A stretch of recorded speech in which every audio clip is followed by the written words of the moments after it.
에브라다는 베들레헴과 같은 이름입니다. 창세기 35장 19절에도 사무엘상 17장 12절에도 베들레헴과 에브라스를 같이 불렀고 베들레헴 이전의 이름이 에브라스인 것입니다.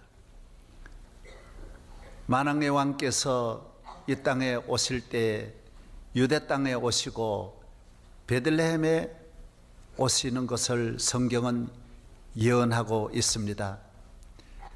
국가 원수가 국빈으로 초청을 받으면 모든 일정은 계획이 짜여집니다. 양 국가 지도자들의 만남은 그냥 이루어지지 않습니다. 실무진들에 의해서 자세한 경호와 안전과 숙박시설에 대한 그리고 모든 일정에 대한 전체적인 계획이 짜여지는 것입니다. 메시의 비행기에 내려서 메시의 그 나라를 떠나올 때까지 모든 것은 서로가 협약을 하고 약속을 해서 그 모든 약속을 따라서 한치의 오차도 없도록 준비를 하는 것입니다. 가장 좋은 호텔에서 가장 좋은 음식을 먹고 가장 귀한 대접을 받는 것입니다. 하나님의 아들이 이 땅에 오시는 것도 만왕의 왕이 오시는 것을 하나님은 계획하시고 우리 인간들이 사는 이 땅에 있는 모든 인류에게 올 것을 말씀하고 있는 것입니다. 언제 갈 것이다, 어디에 올 것이다 말씀하는 것입니다. 왜? 만왕의 왕이 오시는 거니까, 온 인류의 구세주가 오시는 거니까. 그래서 이 땅에는 어떤 인물도 이렇게 준비되어 이 땅에 오는 사람은 아무도 없는 것입니다. 하나님의 아들은 누구 한 사람에게 골방에서 무슨 특별한 신비주의자에게 이야기하는 것이 아니라 한 민족을 선택하고 한 인류를 선택하여서 그 민족과 그 혈통을 향하여 끊임없이 메시아의 임재, 만왕의 왕의 임재하심을 준비하게 하시는 것입니다. 아브라함의 자손으로 올 것을 말씀합니다. 다윗의 자손으로 올 것을 말씀합니다. 처녀가 아들을 낳아서 처녀의 몸을 입고 올 것을 말씀하는 것입니다. 남자의 몸을 입지 않는다라고 말하고 있습니다. 하나님의 능력으로 태어날 것을 말합니다. 인간에 의해서 인간의 힘으로 태어나는, 인간의 능력으로 태어나는 사람이 아닌 천지 만물을 창조하신 하나님의 성령의 능력으로 태어날 것을, 잉태될 것을 말씀하는 것입니다. 태어나는 땅도 유대 땅이요, 유대 땅 가운데도 베들레헴이라고 찍어서 말씀했습니다. 그래서 모든 유대인들은 수천 년 동안 메시아가 베들레헴에 올 것을 다 알았습니다. 마태복음 2장에 보면 헤롯 왕도 알았습니다. 그러나 마구간에 오는 것은 말씀하지 않았습니다. 왜? 마구간까지 이야기해 놓으면 전 마구간을 장판을 붙이고 금을 다 갖다 깔고 전부 다 마구간을 전부 다 소를 못 살게 하고 사람이가 살 테니까, 그래서 마구간이라는 말씀만 안 하시고는 그 외에는 다 자세히 말씀하십니다. 그리고 예수님은 이 땅에 오셔서 어떻게 사시다가 어떻게 죽을 것도 말씀하시고 어떻게 부활하시고 성천하실 것도 다 말씀하시는 것입니다. 어떤 분은 하나님은 왜 자기를 계시하지 않느냐 이렇게 말하는데, 그분은 성경을 몰라서 그 이야기하는 것입니다. 기독교만 계시의 종교인데 하나님은 자기를 다 계시하시고 이렇게도 말씀하는데 나와서 들을 생각은 안 하고 성경도 보지도 않고 말씀을 듣지도 않고 왜 하나님은 자기를 계시하지 않느냐, 살아계시면 왜 자기를 숨기시느냐, 왜 하나님을 우리 인간이 볼 수 없느냐. 여러분, 인간이 볼 수 없는 게 얼마나 많은데, 공기도 못 보고 사랑도 못 보고 생명도 못 보고 양심도 못 보고 중요한 거 하나도 못 보는데 안 본다고 없는 것입니까? 하나님이 우리가 소리를 들을 수 없다고 하나님이 안 계십니까? 지구가 돌아가는 소리가 얼마나 어마어마한데 우리는 들을 수 있는 것만 듣는 것입니다. 그래서 이번에 이병철 회장님께서 돌아가시기 전에 신부님에게 질문한 20가지가 그 신부님이 대답한 게 나오더라고요. 그 자세히 그 신부님이 믿음이 있는 분이에요, 보니까. 나는 약간 신부님은 믿음이 약간 없지 않느냐 이렇게 생각을 할 때가 조금 있었는데, 그 대답한 걸 보고 야, 신부님 믿음이 대단하다 그렇게 생각을 바꾸었어요. 그래서 그 신부님 대답이, 개미가 코끼리 위에서 아무리 다녀도 코끼리의 실체를 모르듯이 움직이는 거는 알지만 코끼리인 줄은 모르는 것입니다. 개미의 그 지성과 이성으로는 알 수가 없는 것입니다. 이 큰 게 뭔지 모르겠다, 앞산인가 이러고 다니는 거지, 움직이는 앞산이다 뭐 이렇게 자기들끼리 토의를 많이 하겠지만 아니야. 뭐 세미나도 하고 뭐 학술 세미나도 하고 뭐 대단하겠지만은 코끼리인 것은 모르는 것입니다. 우리 인간이 하나님에 대해서 이 살아가는 이 세상에 다 느끼지만은 하나님의 그 실체와 하나님의 그 능력을 우리는 우리 이성과 지성으로 다 알 수가 없습니다. 우리는 믿음으로 하나님이 나의 하나님이시고 창조주가 나의 창조주이시며 예수님이 나의 구주이심을 우리는 믿어야 하는 것입니다. 믿음으로 접근하여 믿음으로 그와 랑떼부를 하는 것입니다. 그와 하나 되어 그의 품 안에 안기우는 것이 우리 모든 성도들인 줄로 믿습니다. 예수님은 말씀대로 예언대로 오셔야 하는 것입니다. 왜 하나님께서 예수님을 이 땅에 보내시느냐? 이유는 딱 하나입니다. 뭐게요? 인간의 죄 때문이라는 것입니다. 인간의 문제는 죄인 것입니다. 죄가 하나님과 우리 사이를 갈라놓고 하나님을 떠나게 하고 죄로 죄를 지어 죄인이 되어 죄의 짐을 짊어지고, 인간의 무거운 짐이 뭐냐? 죄의 짐이라는 것입니다. 인간의 파멸자가 누구냐? 죄라는 것입니다.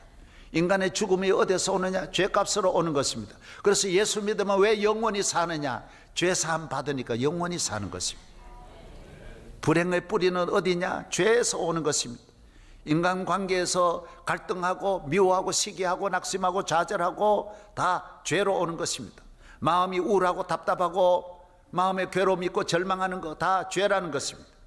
땅에는 모든 재난과 지진과 저주가 어디서 오느냐? 죄로 온다라는 것입니다.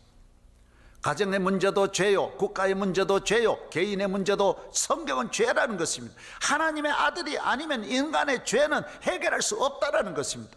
하나님이 친히 오셔서 죄값으로 우리를 위해 죽지 아니하면 죄에 빠진 우리 인간을 건져낼 수 없다라는 것입니다.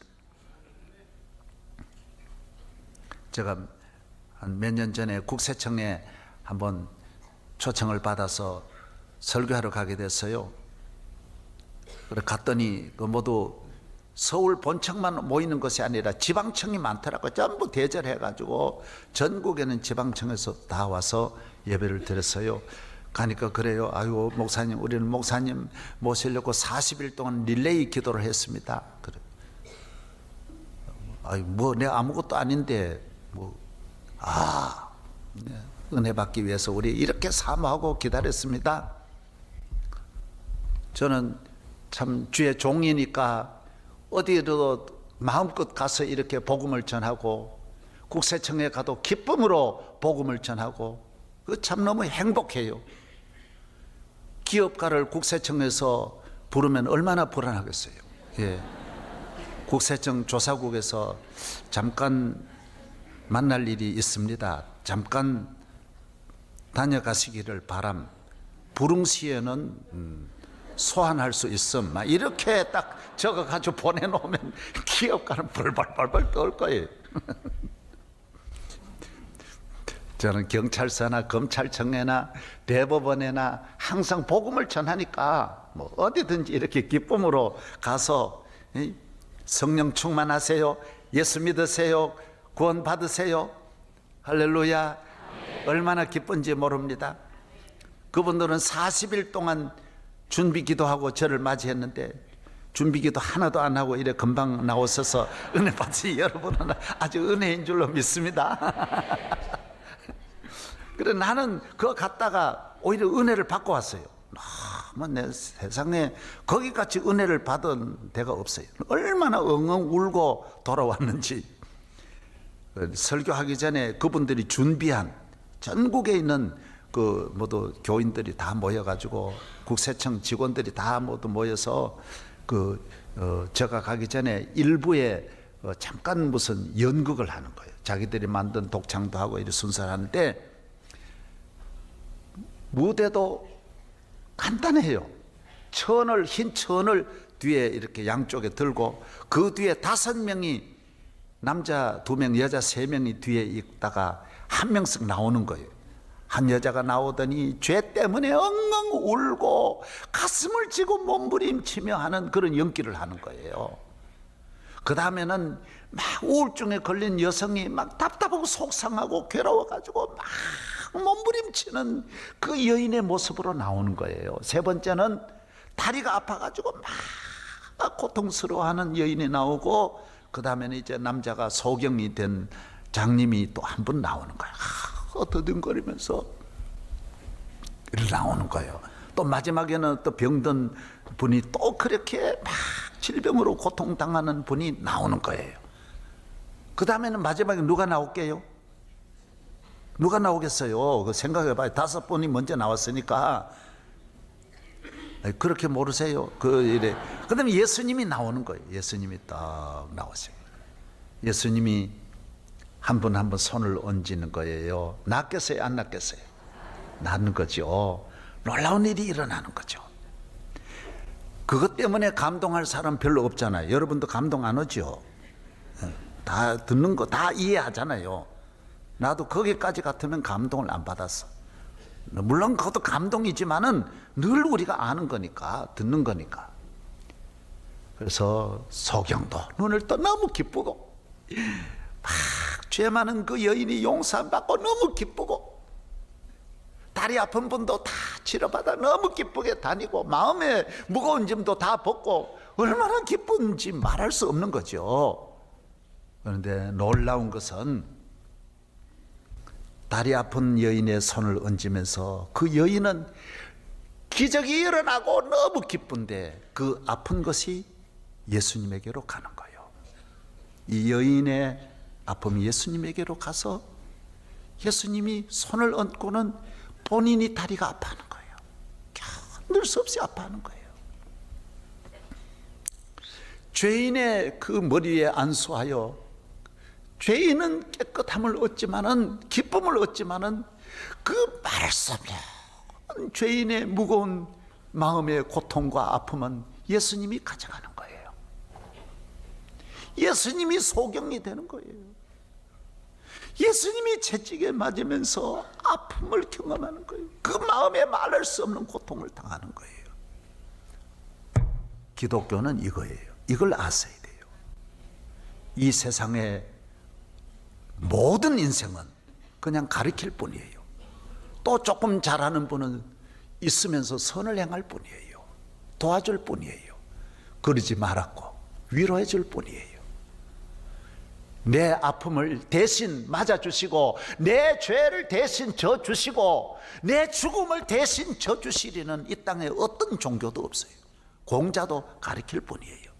맹자도 그러지 말았고 위로해주고, 아니 부모도 자녀를 그러지 말았고 그냥 울 뿐이지 자녀의 짐을 져줄 수는 없어요. 자녀의 죽음을 해결할 수 없어요. 자녀의 고민을 가져갈 수 없어요. 여러분의 마음에 있는 모든 어려움을 져주리가 누가 있어요? 기독교는 가르치는 것도 아니고 선을 가리키는 거 아니에요. 여러분의 모든 무거운 짐을, 죄를, 다리 아픈 것을, 여러분의 마음에 있는 모든 고민을, 가정에 있는 불행을 예수님이 가져가시는 거예요. 그래서 십자가에 지시는 거예요.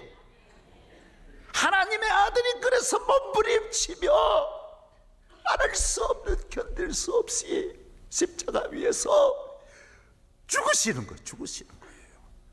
침 뱉고 욕하고 때리고 죽으시는 거예요. 기독교는 하나님의 아들이 오셔서 여러분을 대신해서 나를 대신하여 그분이 다 짊어지시는 거예요. 그래서 그분은 우리의 구세주예요. 그분이 내 죽음을 대신 이사야 53장 4절에 있는 대로 그가 채찍에 맞음으로 계속 맞음으로 내가 나음을 얻고 그가 마구간에 태어남으로 내가 왕궁으로 옮겨지고 그가 무덤에 감으로 내가 천국으로 가는 거예요. 그가 피 흘림으로 내가 깨끗함을 얻는 거예요. 예수님 나 때문에 십자가 지셨네. 예수님 나 때문에 얼마나 우셨네. 오, 예수님 나 때문에 십자가 지셨네. 예수님 나 때문이에요. 그가 채찍에 맞음으로 그로 말미암아 내가 내 문제를 내 앞날을 해결해 주실 유일한 구세주를 우리가 만나는 거예요. 죄는 좋은 것을 다 뺏어가는 암과 같다고 하지요. 죄는 나쁜 것을 다 가져다 주는 태풍이에요. 좋은 것은 가져가고 나쁜 것만 가져다 줘요. 죄는 모든 실패의 주식회사라 그죠. 끊임없이 실패, 불행을 만들어내는 거예요. 죄는 모든 불행의 아버지 어머니예요. 끊임없이 우리를 불행하게 하는 거죠. 존 버녀는 말하기를 하나의 틈이 배를 침몰하듯이 죄는 우리의 삶을 파괴한다라고 말했어요. 조그마한 틈이지만은 큰 배를 침몰하듯이 조그만 죄가 우리를 넘어뜨리는 거예요. 죄를 두고 대통령이 되고 죄를 두고 권력을 잡고 죄를 두고 재벌이 되어 행복한 게 아니에요. 아무리 인기를 얻어도 아무리 잘 살아도 좋은 남편을 만나도 죄를 두고는 기쁨이 없어요. 죄는 예수님, 그렇기 때문에 예수님만 나의 구주신 거예요. 영국을 공포의 동안이로 몰아넣었던 스로스치라고 하는 악질 범인이 있어요. 이 사람은 감옥만 40년을 드나들었고요. 그래도 못 고쳐요. 가죽 채찍으로 40번, 50번을 때리는 채찍을 8번 맞아도 이 사람 고칠 수 없었어요. 부모도 골칫덩어리, 나라도 골칫덩어리, 독방에 가둬도 안 돼. 나오면 또 강도질하고 폭행질하고 안 돼. 이러던 사람이 한 번은 나와서 어디로 갔느냐? 구세군에서 운영하는 그 하룻밤 재워주는 그 방에 가서 자고 예배에 참여하고 기도받고 했는데 이 사람이 거기서 누굴 만나느냐? 예수님을 만난 거예요. 자기 인생 자기도 안 되고 부모도 안 되고 40년 국가도 안 되는 천하의 악질범도 하룻밤 사이에 예수님 만나면서 이 마음에 있는 죄의 뿌리를 주님이 고쳐 주님의 피 흘리신 손이 가니 이 사람이 변화되어서 성자가 되는 거예요. 선한 일 18년 떠나는 거예요. 여러분, 우리나라도 악질범이 변화되어 목사된 사람이 얼마나 많은지 모릅니다. 주님은 능력이 많습니다. 멸망의 포구가 없어요. 멸망도 예수님이 베들레헴에 예수님이 그 집에 가면 멸망의 포구가 없어요. 다 평화의 나라가 되는 거예요. 할렐루야. 오늘 이 베들레헴 에브라다에 나신 예수님, 예수님이 오시면 우리는 기쁘다 구주 오셨네. 주님의 나라가 임하고 주의 왕국이 임하고 천국이 내 마음에 임하는 것입니다. 오늘 우리는 너무 좋은 것만 찾아다니지만은 오늘 우리 모든 믿음의 성도들은 예수님이 계신 곳으로 가야 되고 예수님과 함께 살아야 됩니다. 장소가 중요한 게 아닙니다. 집이 중요한 게 아니에요. 예루살렘이냐 텔아비브냐 헤브론이냐 베델이냐 나사렛이냐 큰 도시가 아니에요. 예수님 계신 곳 어디든지 나의 평생 다 가도록 예수 따라가면 예수님만 길 잃지 아니하면 여러분은 천국 생활을 누릴 줄로 믿습니다. 오늘 적 닦고 안 된다고 낙심하면 안 됩니다. 베들레헴은 가장 적은 마을이고 소외된 마을이고 변두리 인생이고 자격도 없고 능력도 없는 사람들이 모인 곳입니다. 여러분, 오늘 베들레헴 사람같이 부모도 없고 백도 없고 돈도 없고 능력도 없지만은 예수님이 오심으로 베들레헴 시대가 열리고 마구간 시대가 열리고 마구간에 노래하는 마구간의 축복이 시작되는 것입니다. 예수님 오시기 전까지는 힘 있는 자가 지배하던 시대지만은 예수님이 이 땅에 오신 2000년 전부터 오늘날까지는 예수님은 어디든지 빛을 비추어서 어두움에서 우리를 건져내시고 그의 손은 멸망에 빠진 우리 인간을 다 건져내셔서 모든 분에게 은혜를 주시고 모든 분들을 축복하시고 모든 분들에게 내일의 위대한 인생을 만들어 줄 줄로 믿습니다. 여러분은 절대로 낙심하면 안 됩니다. 이번에도 대학 입시 시험 떨어지면 수많은 학생들이 또 자살하겠죠. 여러분, 시험 딱딱딱딱딱 붙어가지고 올라가는 것보다는요, 조금 물러섰다가 가면 훨씬 더 올라갈 수 있습니다. 높은 산 올라갈 때 계속 올라가는 사람 어디 있어요? 가다가 베이스 캠프에 다 쉬었다가 올라가고 쉬었다가 올라가도 에베레스트 산, 가장 히말라야 산 다 올라갈 수 있습니다. 넓이 뛰기도 제자리에서 뛰는 것보다는 조금 물러서서 뛰면 더 잘 올라갑니다. 나도 신학교 시험도 다 떨어져 보고 1년 재수도 다 해봤습니다. 그때 더 공부 많이 하고 인간이 되고요, 더 겸손해지고요. 여러분, 시험 떨어지는 자여 노래할지어다. 아멘도 안 하니.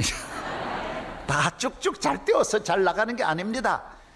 주님을 만나는 것입니다. 안 되는 곳에 주님이 오시고 낮은 곳에 주님이 오시고 약한 곳에 주님이 오시는 것입니다. 나라가 적다고 그렇게 말하면 안 됩니다. 천국은 마태복음 13장에 보면 겨자씨와 같다라고 말했고, 고린도 15장 9절에 보면 바울은 나는 사도 중에 가장 작은 자라고, 성도 중에 가장 작은 자라고 말했고, 이사야 60장 22절에는 그 작은 자가 1000명을 이루겠고 그 약한 자가 강국을 이룰 것이라, 때가 되면 나 여호와가 속히 이루리라고 말씀하고 있습니다. 작은 자일지라도 순진함을 가지고 순수함을 가지고 살아나는 이 믿음의 가정, 믿음의 사람은 언제나 때가 있고 기회가 있고 좋은 날이 올 줄로 믿습니다. 교회 나와서도 꼭 여러분 기도를 유창하게 못하고 앞에 서지 못해도 하나님은 그분을 더 사랑해서 좋은 날이 오는 것을 알아야 합니다. 예, 너끼리 다 헤쳐먹어라 그러고 낙심하면 안 돼요. 예, 아멘. 2층에도 아멘. 때가 온다는 거예요. 때가 오는 거예요. 저는 어려서부터 내가 마구간 같은 집에서 태어났지 않습니까? 겨울 때면 잊어지지 않은 것이요, 겨울은 언제나 빤스를 벗어 내일을 벗어가지고요 문 밖에 내놔요. 차운데 이거는 안 겪어본 분은 몰라요. 이래 밖에 막 20도 춥거든요. 밖에 내놔요. 왜 내놓느냐? 이가 다 아침 되면 허옇게 눈 오듯이 떨어져, 전부 다 떨어져, 다 얼어가지고 텅텅 얼어 어니까 얼마나 커져요. 그래 만큼 커진. 그래서 이렇게 흔들면 다 떨어져, 쭉 떨어져. 안 그러면 그걸 다 잡아야 되고 탁 그러고 다 잡아야 되니까 이거요 너무 힘드는 거예요. 그래가지고 밖에 내는. 우리 집은 나는 마구간 같은 집에서 하나님 주신 축복을 보세요. 낙심하지 말고 절망하지 말고 믿음으로 예수님만 바라보면, 여러분 예수님 탄생하신 마구간이 지금 어딘지 아십니까? 한번 베들레헴에 가보세요. 콘스탄틴 어머니가 헬레나가 지은 세계 최대의 성전이 거기에 있습니다. 지금 놀라운 일입니다. 헬레나가 지은 건물이 여러 개가 있는데 가장 끝까지 남아있는 곳은 여기밖에 없습니다. 그 많은 지진, 그 많은 전쟁터에도 아직까지 남아서 수천 년을 버티는 이 어마어마한 성전이 지금 여기에 있는 것입니다. 마구간, 여러분의 마구간 같은 인생의 집에 앞으로 하나님이 지어주실 위대한 집을 생각하기 바랍니다. 정치인들은 마구간을 절대로 변화시킬 수 없습니다. 사회를 선동하고 많은 사람들은 인간의 힘으로 할 수 있는 것 같지만은 인간의 문제는 메시아만이 해결할 수 있어요. 하나님의 아들만이 마구간을 천국으로 만들 수 있는 거예요. 하나님에 대한 기대를 가지고 믿음의 생활을 잘하는 성도 되기를 바랍니다. 스위스란 나라는 인구가 700만 조금 더 되고 750만 이러거든요. 국토는 4만 평방킬로미터밖에. 산이 얼마나 많은지 4,000m 넘는 산이 10개도 넘습니다. 몽블랑도 4,800이지 않습니까? 그렇게 큰 산입니다. 그 적은 나라에 강원도 경기도만한 그 땅에 산이 4,000m 넘는 산이 그렇게 알프스 산하고 붙어 있으니 나라가 뭐가 되겠어요? 땅은 5%밖에 없어요. 전부 산이에요. 여기 가도 산, 저기 가도 산. 그런데 이 나라가 세계 제일 잘 살지 않습니까? 하나님 잘 경외하니 GNP 8만 불이 넘어요. 그리고 평화롭잖아요. 평화롭잖아요. 우리같이 데모도 안 하고 안 싸우니 얼마나 하나님 잘 믿으라면 나라 적다 그러지 말고 잘 믿으시란 말이에요. 잘. 네덜란드 보십시오. 스위스는 노벨상 받은 사람도 20여 명 나왔어요. 한 나라가 얼마나 자연과학에 얼마나 발달해, 화학, 물리학 얼마나 발달했는지 모릅니다. 네덜란드도 인구가 우리나라, 내가 이번에 신문 보고 충격을 받았어요. 우리보다 수출 더 많이 하는 프랑스고 프랑스 위에 네덜란드가 있는 거예요. 네덜란드는 인구가 우리나라 3분의 1밖에 안 되는데, 이야 이상하다.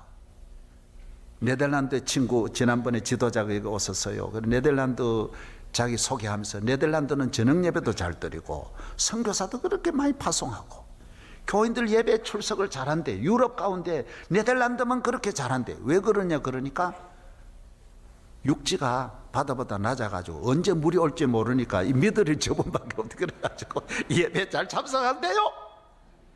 여러분도 예배에 잘 참석하기를 바랍니다. 그러면 예배에 참 하나님과 우리가 예배 드리고 은혜 받으면 다른 문제는 저절로 해결돼. 잘 되는 거예요. 하나님을 떠나면 천국도 지옥이 되지만은 주님이 함께 하시면 지옥도 천국이 되고, 사람 차별하면 안 되고, 외적인 환경 때문에 마구간이다, 똥냄새 난다, 짐승들 같이 산다, 그런 것만 보지 말아요. 여기에 만왕의 왕 예수님이 계시면 예수님은 우리의 다이아몬드와 같고 보석과 같은데 주님만 오시면 우리는 영원히 좋아질 줄로 믿습니다. 신앙은 순수함을 가져야 돼요. 어린아이 같이. 한번 따라하세요. 어린아이 같이. 어떤 집에 어린아이가 밤에 잘 때마다 그렇게 하나님 앞에 기도를 많이 한대요. 하나님 축복해 주세요. 우리 아빠 엄마 건강하게 해주세요. 공부 잘하게 해주세요. 착하게 해주세요. 계속 기도하더니 예수님 이름으로 기도드립니다. 그러고는 일어나서 사뿐사뿐 춤을 춰요.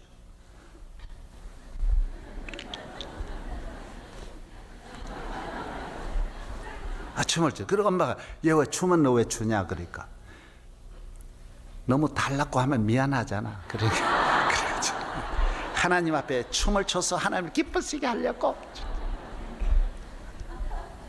신앙은 순수해야 돼. 하나님은 달라고 하는 걸 얼마나 좋아하는지 몰라요. 교회는 여러분 믿음을 가지고 달라고 구하기를 바랍니다. 인본주의, 지성주의, 과학, 물질, 합리주의 이런 사상이 여러분을 자꾸 지배하면 인간의 힘만 자꾸 의지해요. 하나님을 믿는 믿음이 약해지는 거예요. 하나님에 대한 기대를 가져야 돼요. 기도해도 고상하게 자기는 아무것도 문제 없는 척 기도하고, 오 자비로우신 하나님, 자기는 죄인이니까 주여 은혜를 주세요, 이렇게 기도 안 하고, 어떤 목동이 기도를 드릴 때 하나님 늘 양떼 많게 해주세요, 복을 받게 잘 살게 해주세요. 지나가던 랍비가 보니까 기도는 원칙이 있는데, 창조주 야훼 하나님, 오 살아계신 만물의 지배자이신 하나님. 그래서 그분이 말 쉐마도 읽어야 된다. 이스라엘에 들으러 너희 하나님 여호와는 오직 하나이신 여호와시니 너희는 마음을 다하고 성품을 다하고 힘을 다하여 주 여호와 하나님을 사랑하라. 그래, 기도는 그래 해야 된다. 유대인들이 그래 하거든요. 쭉 알려주는데 이 목동은 랍비가 간 다음에 다 잊어버렸어요. 랍비가 그걸 알 수 있어요? 그냥 양 먹이던 사람은 단순하게 양 병 안 들고 양만 새끼 잘 놓도록 해달라고 기도했는데 기도가 끊어졌어요. 천사가 하루는 랍비에게 나타났어요. 얘야, 너 왜 그런 기도, 쓸데없는 기도 가르쳤냐? 나는 너 기도보다는 그 기도가 좋다. 여러분, 교회에 나와 기도, 멋진 기도 하려고 그러지 말아요. 신경통 낫게 해주세요. 관절염 낫게 해주세요. 우리 애 하나님 결혼 잘하게 해주세요. 부모 돼 봐요. 진실하게 우리 양떼 많게 해주세요. 새해 복을 내려주세요. 잘난 척, 오 위대하신 인류의 소망이신 여호와여, 그러지 말아요. 오늘 기도할 때 치료받을 줄로 믿습니다. 축복받을 줄로 믿습니다. 교회에 나오면 구원받습니다. 죄사함 받습니다. 찬송하면 들어주시고 내 길을 인도하는 줄로 믿습니다.